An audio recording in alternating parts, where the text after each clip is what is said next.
오늘 본문 말씀을 통해서 우리가 배우고 싶은 것은 감사하면 또는 감사하며 삽시다, 이렇게 제목을 정했습니다.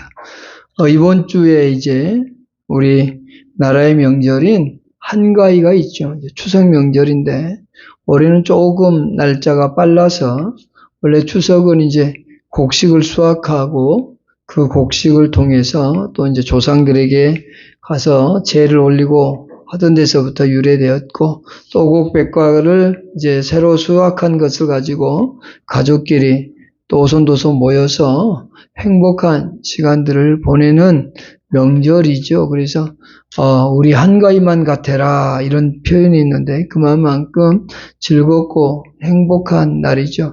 근데 이제 이 추석이 수확을 하고 이제 공로를 누구에게 돌리냐면 조상들에게 돌리는 거잖아요. 우리 조상이 잘 돌봐줘서 이렇게 곡식이 잘 되었다라고 그래서 이제 묘에 가서 제례를 드리고 하는데요.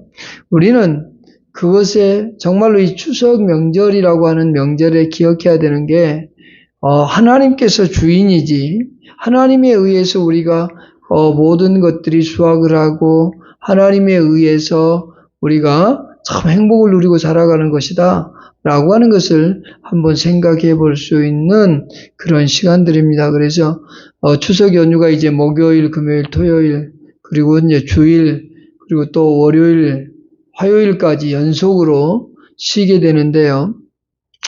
임시 공휴일이 2일이고 3일이 또 공휴일이고 하다 보니까 그때까지 이제 쉬게 되는데, 그런 기간 동안에 우리가 이제 어떻게 하나님을 섬길 것인가에 대한 내용이죠.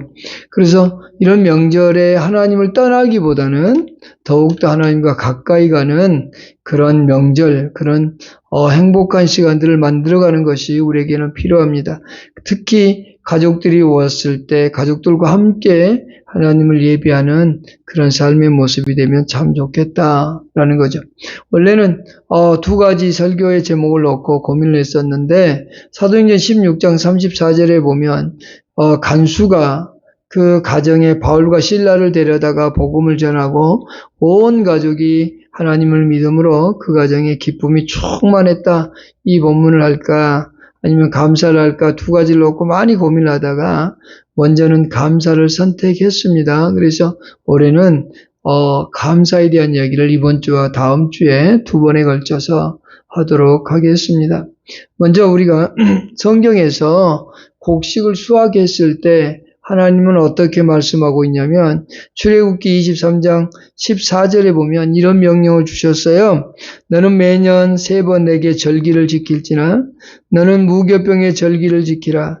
내가 내게 명령한 대로 아비벌에 정한 때에 이래 동안 무교병을 먹을지니 이는 그 달에 내가 애굽에서 나왔음이라.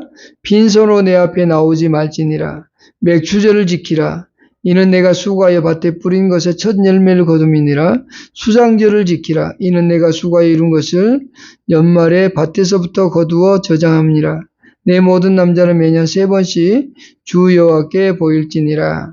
신명기 16장 16절에는 또 이렇게 말씀하고 있는데요. 너희 가운데 모든 남자는 1년에 3번 곧 무교절과 칠칠절과 초막절에 내 하나님 여호와께 택하신 곳에서 여호와를 배웁되 빈손으로 여호와를 배웁지 말고 각 사람이 내 하나님 여호와께 주신 복을 따라 힘대로 드릴지니라, 이렇게 돼 있어요. 우리 교회의 절기는 추수감사절도 있고 맥주감사절도 있는데요. 이 절기 때는 우리가 이제 곡식 수확이 거의 다 끝나버린 시기고요.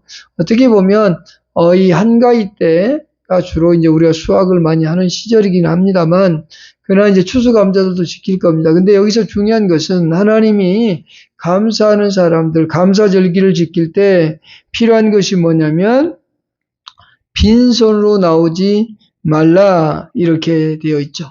그러니까 감사를 하고자 하는, 수확을 했을 때 하나님께서 우리에게 요구하시는 게 뭐냐면 빈손으로 여호와께 보이지 말고 힘대로 물건을 하나님께 드리라, 이렇게 말씀하고 있거든요.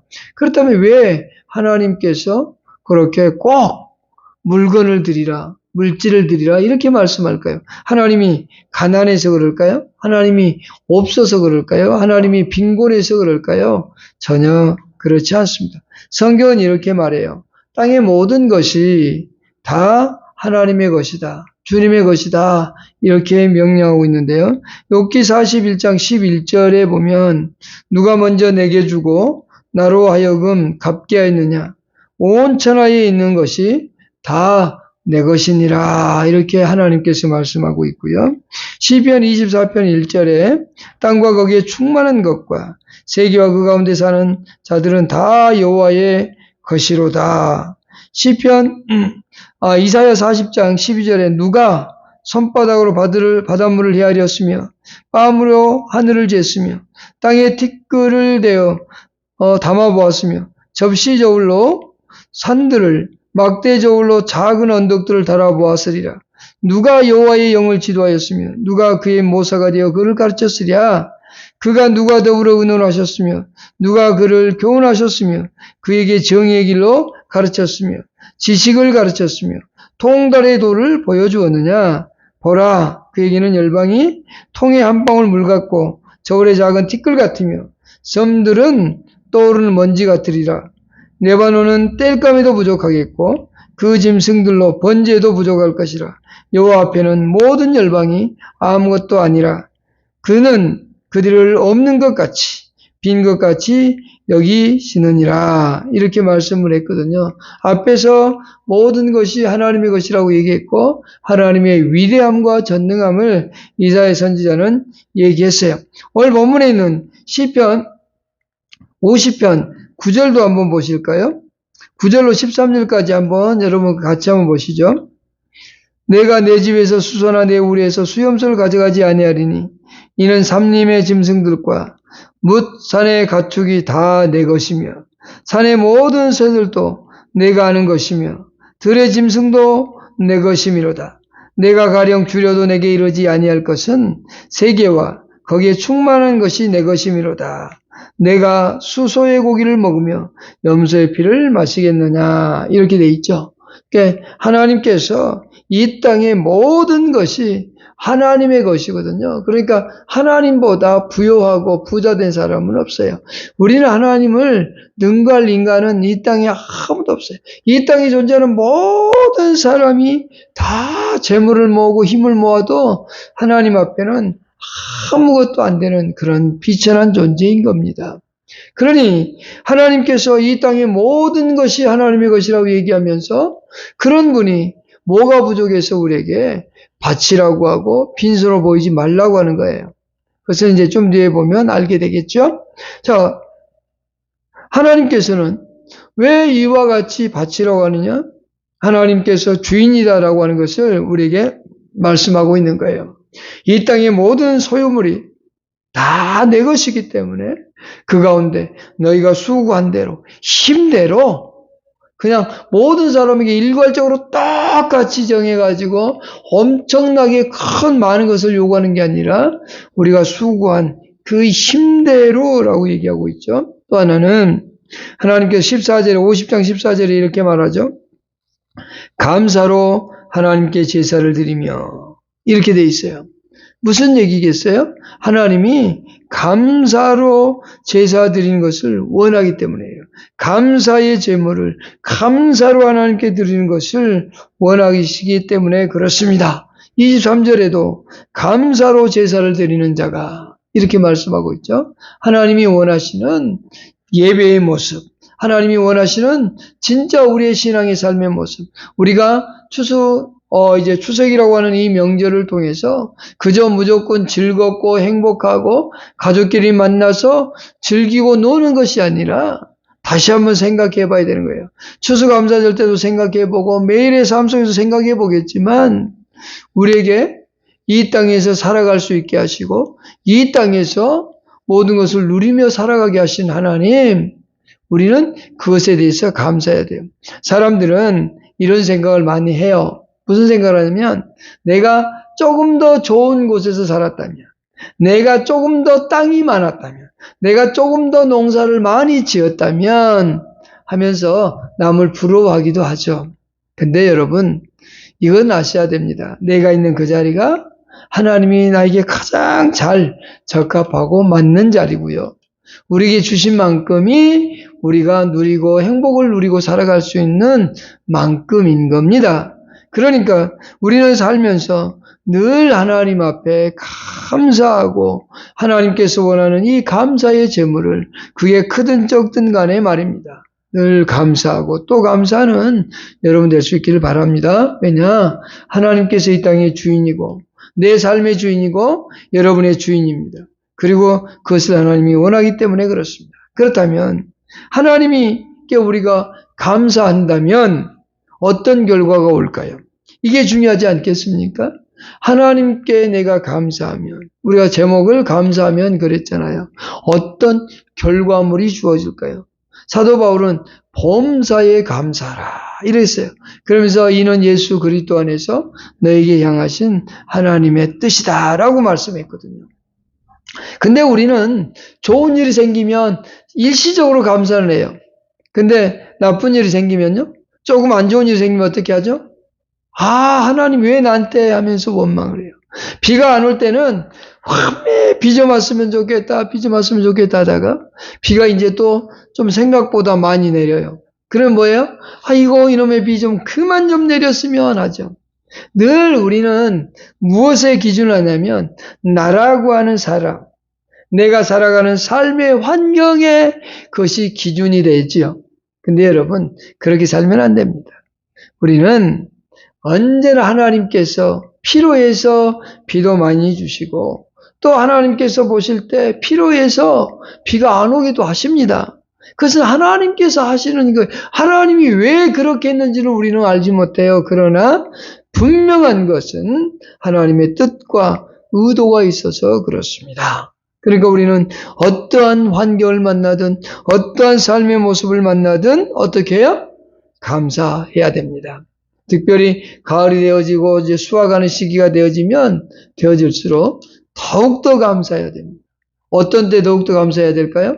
농사가 조금 안 될 때 더 많이 감사하십시오. 이렇게 들에 이렇게 걷다 보니까 들녘에 곡식들이 색이 다른 것들이 있어요. 이제 참 아름답게 열매가 열지고 맺어져 가야 되는데 그 벼들의 색깔도 달라지고 이렇게 감나무도 이렇게 자주 보고 다니거든요. 밤도 그렇고. 근데 생각보다 열매들이 없어요. 그래서 대신 없어야 될 풀은 너무도 풍성하게 잘 자라있어요. 하도 비가 많이 와서. 그럴 때일수록 여러분 농사가 조금 안 됐을지라도 어떻게 해요? 하나님께 더 많이 감사하십시오. 왜요? 그 감사를 하게 되면 첫 번째 하나님을 영화롭게 한다 그렇게 돼 있어요. 23절에 감사로 제사를 드리는 자가 나를 영화롭게 하나니 그의 행위를 옳게 하는 자에게 내가 하나님의 구원을 보이리라. 하나님께 감사하면 하나님이 어떻게 한다고요? 영광을 받으신다. 하나님께서 존귀케 되어지는 겁니다.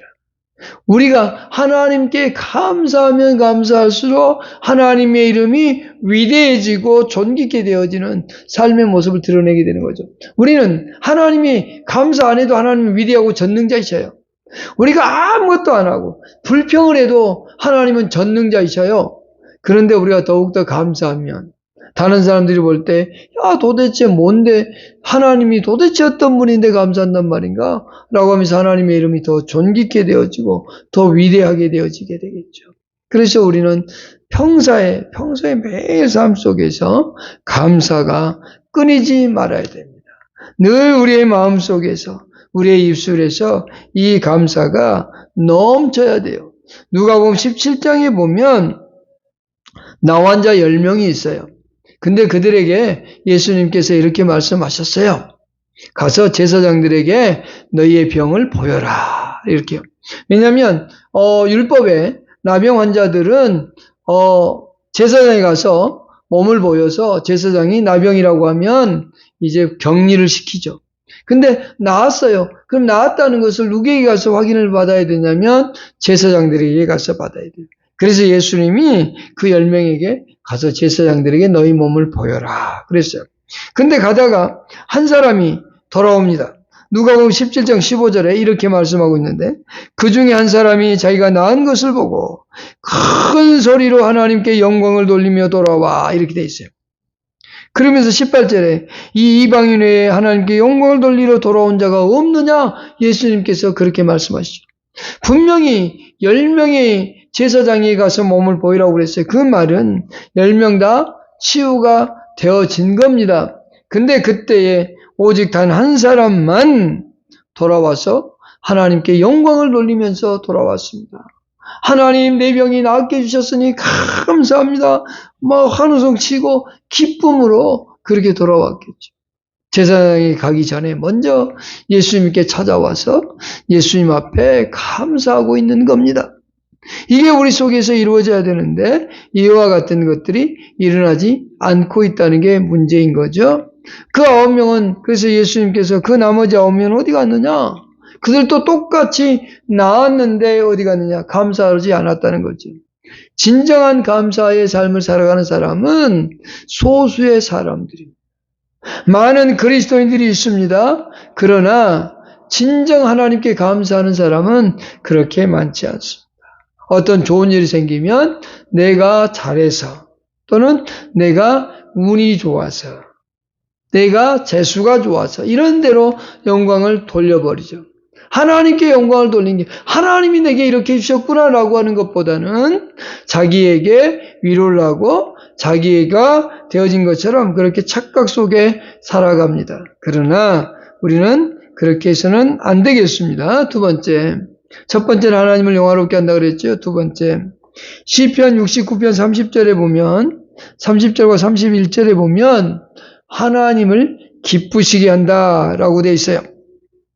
시편 69편 30절에 내가 노래로 하나님의 이름을 찬송하며 감사함으로 하나님을 위대하시다 하리니 이것이 소 곧 뿔과 굽이 있는 황소를 드림보다 여호와를 더욱 기쁘시게 함이 될 것이라 라고 되어 있습니다.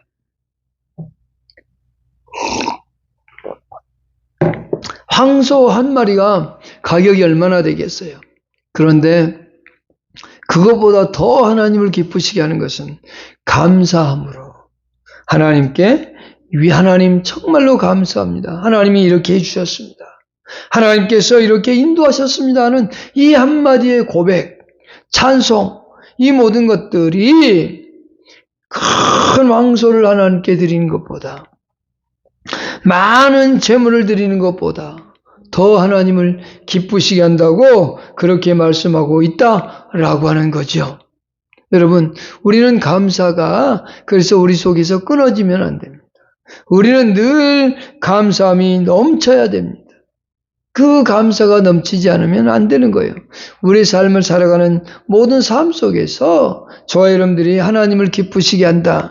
하나님을 기쁘시게 하고 싶다라는 말을 많이 하죠. 그러려면 뭐래요? 늘 감사하는 거예요. 그 감사는 뭐가 있냐면 지금까지 하나님께서 나를 인도해 오신 것에 대한 감사. 내가 지금까지 살아온 모든 것들이 하나님께서 인도해 오셨습니다라는 신앙의 고백이 첫 번째 감사고요. 두 번째, 현재도 지금도 오늘도 살아가게 하시고 오늘도 인도하고 계시는 하나님이십니다. 오늘도 내 삶을 인도해 가시는 분이 하나님이시고 오늘도 나에게 풍성한 열매를 맺게 하시고 또 내가 농사한 모든 것들에 수확하게 하신 분도 하나님이십니다. 이렇게 고백하는 게 뭐예요? 하나님께 감사하는 거예요. 설령 농사가 안 되었어요. 하나님 올해는 농사가 안 되었지만 내년에 더 풍성히 채우실 하나님, 또 다른 것으로 채우실 하나님, 그러니 감사합니다. 이렇게 고백하는 거죠. 또 하나의 감사는 앞으로도 하나님 이렇게 인도하실 하나님 것을 믿고 감사하는 거예요. 그게 신앙 고백입니다. 지금 현재는 내가 이렇게 어려움이 처해 있어요. 환난에 처해 있어요. 그러나 조금 더 하나님께서 어느 시간 되어지고 어느 시점에 가면 내 삶을 바꿔놓을 것을 믿습니다. 라고 하는 그 신앙의 고백이 뭐예요? 감사예요. 그러니 과거에도 하나님이 행하셨고 지금도 하나님이 행하시고 있고 앞으로도 하나님이 행하실 거라고 하는 그 신앙의 고백이 뭐냐면 감사라는 거죠. 그러니까 여러분, 우리는 늘 감사해야 됩니다. 세 번째, 감사하면 어떤 결과가 온다고요? 첫 번째는 하나님을 영화롭게 하고, 두 번째는 하나님 기쁘시게 해요. 세 번째는 나에게 더 좋은 거예요. 더 많이 주시는 분입니다. 더 많이 하나님께서 우리에게 주시는 분인데요. 누가 보면 아까 17장을 얘기했는데 11절부터 제가 19절을 쭉 읽어볼게요. 그리고 특별히 19절에서 여러분 하나님께서 어떻게 말씀하고 있는가, 예수님께서 어떻게 말씀하고 있는가 잘 보십시다. 누가 보면 17장 11절부터 읽어보겠습니다. 예수께서 예루살렘으로 가실 때에 사마리아와 갈릴리 사이로 지나가시다가 한 마을에 들어가시니 나병 환자 10명이 예수를 만나 멀리 서서 소리를 높여 이르되 예수 선생님이여 우리를 불쌍히 여기소서 하거늘 보시고 이르시되 가서 제사장들에게 너희 몸을 보이라 하셨더니 그들이 가다가 깨끗함을 받은지라. 그 중에 한 사람이 자기가 나은 것을 보고 큰 소리로 하나님께 영광을 돌리며 돌아와 예수의 발 앞에 엎드려 감사하니 그는 사마리아 사람이라. 예수께서 대답하여 이르시되 10사람이 다 깨끗함을 받지 아니하였느냐? 그 9은 어디 있느냐? 이방인 외에는 하나님께 영광을 돌리러 돌아온 자가 없느냐 하시고 19절입니다. 그에게 이르시되 일어나 가라. 내 믿음이 너를 구원하였느니라. 아멘. 그는 육체적 질병만 나은 것뿐만 아니라 하나님께 예수 그리스도께 돌아와 엎드려 절하며 하나님께 영광을 돌릴 때에 그에게 영원히 구원받는 복도 더해 주셨다는 겁니다. 여러분, 우리는 감사를 하면요 부족해지는 게 아니라 차고 넘치게 되어져 있습니다. 없었던 것이 있어지는 역사가 나타나는 겁니다. 내가 조금 받을 거 하나님은 더 많이 부으시는 분입니다. 하나님께 감사하면 할수록 차고 넘치는 은혜가 있다라고 하는 사실입니다. 그래서 감사는 하늘문을 여는 열쇠다라는 표현을 쓰기도 합니다. 감사하고 살면요 우리는 기뻐지고요 행복해집니다. 그리고 더 많은 은혜를 받을 것이고 더 많은 하나님의 복을 받아 누리게 될 겁니다. 그러나 감사를 하지 않으면 어떻게 되느냐면 로마서 1장 21절에 마지막 세대 때 또 로마서가 쓰여지던 그때 당시의 사람들이 어떤 삶의 모습을 살았냐면 이렇게 표현합니다. 하나님을 알되 하나님을 영어롭게도 아니하며 감사하지도 아니하고 오히려 그 생각이 허망하여지며 미련한 마음이 어두워졌나니 스스로 지혜 있다나 어리석게 되어 하나님을 영화롭게도 아니하며 감사하지도 아니할 때 우리에게 오는 것은 뭐예요? 감사가 없으면 우리의 생각이 허망하여지고 또한 미련한 마음이 우리의 마음속에서 어두워져서 정말로 하나님을 더욱더 가까이 하는 그런 사람들이 아니죠. 또한 우리가 지혜 있다고 하지만 어리석게 되어지는 삶을 살아갈 수밖에 없다라고 하는 거죠. 그러니까 감사라고 하는 그 고백 속에 감사하느냐 하지 않느냐의 결과는 너무나 많이 달라지는 거예요. 하나님께는 영광이 되고 기쁨이 되어지고 나에게는 차고 넘치는 은혜가 주어진다라고 하시는 거죠. 하나님께서 더 많이 주고 더 풍성하게 하고 더 부욕케 한다는 이 사실, 이 놀라운 은혜의 사건이 뭐에서 시작된다고요? 감사합니다. 우리 모두 감사하며 살아가는 여러분 될 수 있기를 축복합니다. 하나님 고맙습니다.